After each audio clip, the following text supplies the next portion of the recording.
ہم نے کتنی بار آنکھوں سے دیکھا جوان العمر بیٹا چارپائی کے اوپر لیٹا ہوا ہوتا ہے، ماں آگے بڑھتی ہے، بیٹے تجھے کیا ہوا، مجھے بتاؤ تو صحیح۔ بیٹا خاموش ہوتا ہے، ماں رو کر کہتی ہے بیٹے تم تو میری ہر بات پہ لبیک کہا کرتے تھے، تم میرے اتنے فرما بردار بیٹے تھے، کیا ہوا؟ بیٹا اپنی اماں سے نہیں روٹھا کرتے، نہیں خفا ہوتے، بتاؤ تمہیں کیا ہوا۔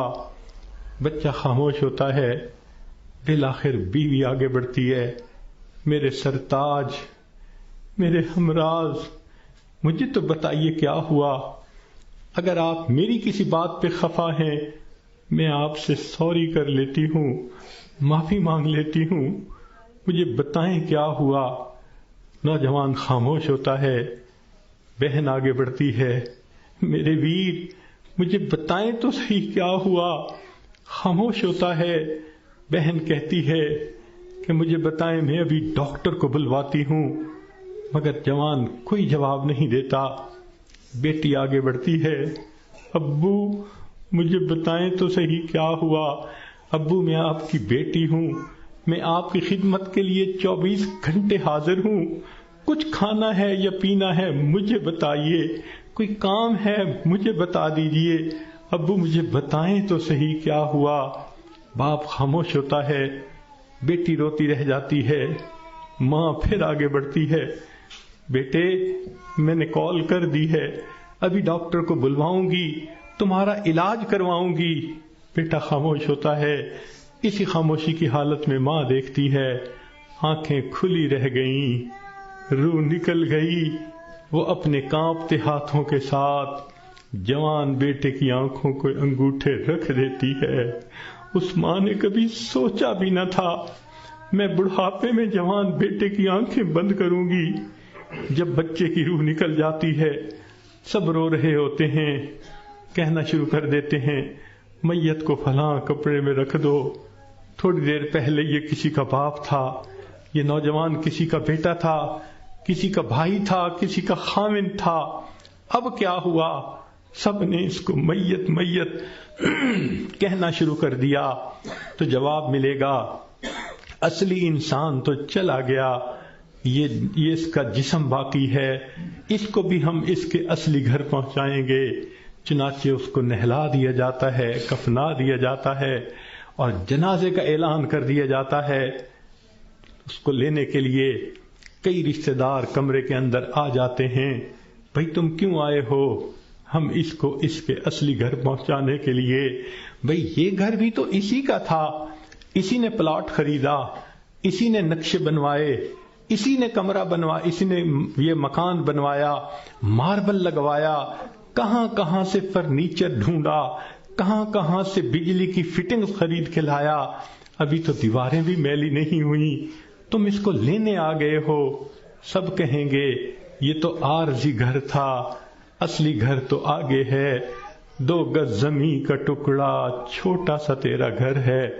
سب اس کو کندھوں پہ اٹھا لیتے ہیں، رشتہ دار جمع ہیں، سب قبرستان تک پہنچ جاتے ہیں، جنازہ پڑھتے ہیں، پھر قبر میں اتارنے کا وقت آتا ہے۔ شریعت کا یہ حکم ہے کہ جو قریب ترین رشتہ دار ہو وہ قبر میں اتارے۔ ہم نے اپنی آنکھوں سے یہ منظر دیکھے، جوان بیٹے کو باپ قبر میں اتار رہا ہوتا ہے، بھائی کو بھائی قبر میں اتار رہا ہوتا ہے۔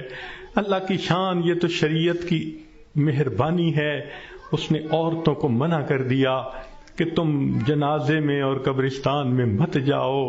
اگر کبھی عورتوں کو بھی حکم ہوتا کہ تم جاؤ اور اپنے بیٹے کو دفن کر کے آؤ، مجھے تو لگتا ہے کتنی مائیں ہوتی جو جوان بیٹے کے ساتھ خود بھی دفن ہونا پسند کرتی۔ کیسی عجیب اللہ تعالیٰ نے مردوں کو ہمت دی ہوتی ہے، جوان بیٹے کو جس کے جسم پہ کبھی میلا کپڑا بھی باپ برداشت نہیں کرتا تھا، آج اس کو زمین پہ لٹا دیتا ہے، اپنے ہاتھوں سے مٹی ڈال دیتا ہے، بھائی مٹی ڈالتے ہیں، دوست مٹی ڈالتے ہیں، منو مٹی کے نیچے اس کو دبا کے اللہ کے حوالے کر کے آ جاتے ہیں۔ جب اللہ کے حوالے ہونا ہی ہے، اے انسان تو اپنے آپ کو آج اللہ کے حوالے کر دے۔ اللہ میں اپنے آپ کو آپ کے حوالے کرتی ہوں، جو آپ کا حکم ہوگا میں اس پہ چلوں گی، جو گناہ ہوگا میں اس سے بچوں گی۔ آج حوالے کریں گے تو اس کا فائدہ ہوگا۔ چنانچہ انسان کو بالآخر اللہ کے حضور جانا ہی ہے۔ حضرت علی عنہ فرمایا کرتے تھے، موت کی تکلیف کینچیوں سے کتر دینے سے زیادہ سخت ہوتی ہے، موت کی تکلیف دیگ میں بھون دینے سے زیادہ سخت ہوتی ہے۔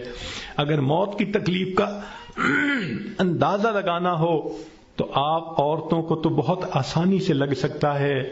کئی مرتبہ آگ پہ کھانا بناتے ہوئے آپ کی انگلی جلی ہوگی، کتنے دن اس کی تکلیف رہتی ہے۔ کیوں کہ جہاں سے انگلی جلی وہاں کے گوشت سے روح سمٹ کر باقی جسم کے اندر آ گئی۔ اگر اتنی تھوڑی سی جگہ سے روح سمٹ گئی، اتنی تکلیف ہے۔ جب پورے جسم سے روح سمیٹ لی جائے گی اس وقت تکلیف کیا ہوگی، ذرا اس کو یاد کر لیجئے۔ آج وقت ہے ہم اس کی تیاری کر لیں، پھر موت کے وقت تکلیف ایسی نہیں ہوگی۔ چنانچہ حدیث پاک میں آتا ہے، جب مومن کی موت کا وقت آتا ہے اللہ تعالیٰ ملک الموت کو بھیجتے ہیں، جنت کے فرشتوں کو بھی بھیجتے ہیں، وہ جنت کی خوشبوؤں کے رومال بھی لے کے آتے ہیں اور اس بندے کے سینے پہ خوشبوؤں والا رومال رکھ دیتے ہیں۔ اس بندے کو جنت کی خوشبو آتی ہے، اس کا دماغ معطر ہو جاتا ہے اور اس کی روح کو ایسے قبض کرتے ہیں جیسے مکھن میں سے بال نکال لیتے ہیں۔ جب اس کی روح کو لے کے چلے جاتے ہیں اللہ تعالیٰ فرشتوں کو حکم فرماتے ہیں، دیکھو یہ میرا نیک بندہ تھا، روح کو قبض کر لیا گیا، اب جدھر سے اس کا جنازہ گزرے گا تم راستے کے دونوں طرف ادب سے کھڑے ہو جاؤ۔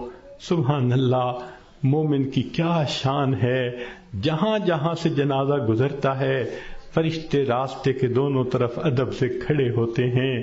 حدیث پاک میں آتا ہے، جس جگہ یہ بیٹھ کر نماز پڑھتا تھا زمین کا وہ ٹکڑا رو رہا ہوتا ہے، جہاں قرآن پڑھا کرتا تھا زمین کا وہ حصہ رو رہا ہوتا ہے، آسمان کے وہ دروازے روتے ہیں جہاں سے اس کے لیے رزق اتارا جاتا تھا۔ سبحان اللہ، یہ اللہ کے عاشق کی موت ہے۔ اس لیے کہا گیا کہ عاشق کا جنازہ ہے، ذرا دھوم سے نکلے، محبوب کی گلیوں سے ذرا گھوم کے نکلے۔ یہ عاشق کا جنازہ جا رہا ہے۔ پھر اس کو جب دفن کیا جاتا ہے حدیث پاک میں آتا ہے اللہ تعالیٰ فرشتوں کو فرماتے ہیں، یہ میرا بندہ دنیا سے تھکا ماندہ آیا ہے، جاؤ اور اس کو جا کر کہہ دو، نم کنومت العروس، دلہن کی نیند سو جا۔ فرشتہ آ کے خوشخبری دے دیتا ہے، تم دلہن کی نیند سو جاؤ۔ یہاں محدثین نے نکتہ لکھا، یہ کیوں نہ کہا میٹھی نیند سو جاؤ، آرام کی نیند سو جاؤ، گہری نیند سو جاؤ، یہ کیوں کہا کہ دلہن کی نیند سو جاؤ؟ تو اس کا جواب انہوں نے یہ دیا کہ دلہن جب پہلی رات اپنے کمرے میں جا کر سوتی ہے اس کو وہی جگاتا ہے جو اس کا خاوند، اس کا محبوب ہوتا ہے۔ یہ مومن آج قبر میں دلہن کی نیند سو رہا ہے، کل قیامت کا دن جب ہوگا اس کو وہی جگائے گا جو اس کا محبوب حقیقی ہوگا۔ چنانچہ مومن قبر سے اٹھے گا، آواز آئے گی، یا ایتھا النفس المطمئنہ ارجعی الی ربک راضیۃ مرضیہ فادخلی فی عبادی وادخلی جنتی۔ مومن کی آنکھ کھلے گی، اللہ تعالیٰ مسکرا کر اس کا استقبال کریں گے۔ یہ کیسا خوش نصیب انسان ہے کہ جس نے اچھی زندگی گزاری، آج یہ دنیا سے آخرت کی طرف کامیاب ہو کر چلا گیا۔ اللہ تعالیٰ ہمیں بھی ایسی کامیابی والی زندگی گزارنے کی توفیق عطا فرمائے۔ وآخر دعوانا ان الحمد للہ رب العالمین۔